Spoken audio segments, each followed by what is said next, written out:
അലി തങ്ങൾ ഒരു ദിവസം വീട്ടിലേക്ക് ചെന്നപ്പോൾ ഫാത്തിമ ബീബി തകൃതിയായി വീട്ടുജോലികൾ ചെയ്തു തീർക്കുകയാണ്.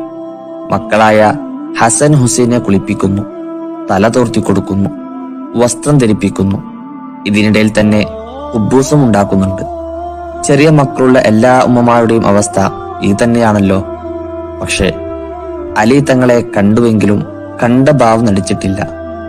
അല്ലെങ്കിൽ ഒന്നു കാണുമ്പോഴേക്കും സ്നേഹം കൊണ്ട് പൊതിയുന്നവളാണ്. ഇന്നെന്ത് പറ്റിയാവോ? ഇങ്ങനെയൊക്കെ ചിന്തിച്ച് അലി തങ്ങൾ ചോദിച്ചു, ഫാത്തിമ, എന്നെ കണ്ടിട്ടും ഇതുവരെ മിണ്ടാത്തതെന്തേ? ആദ്യമായിട്ടാണല്ലോ ഇങ്ങനെ. കേട്ടുടനെ ഫാത്തിമ ബിബി ഇങ്ങനെ പറഞ്ഞു, അതെ, ഞാനൊരു വിരുന്നു പോകാൻ ഉദ്ദേശിക്കുന്നുണ്ട്. മക്കളെയും നിങ്ങളെയും തൽക്കാലം കൂട്ടുന്നില്ല. പോകുന്നതൊക്കെ കൊള്ളാം, എപ്പോഴാ മടക്കം? ദേഷ്യം പിടിക്കാതെ അലി തങ്ങൾ ചോദിച്ചു. ഫാത്തിമ ബീവി മറുപടി പറഞ്ഞു, ഖിയാമത്ത് നാളാകുന്നതുവരെ ഞാൻ മടങ്ങി വരില്ല.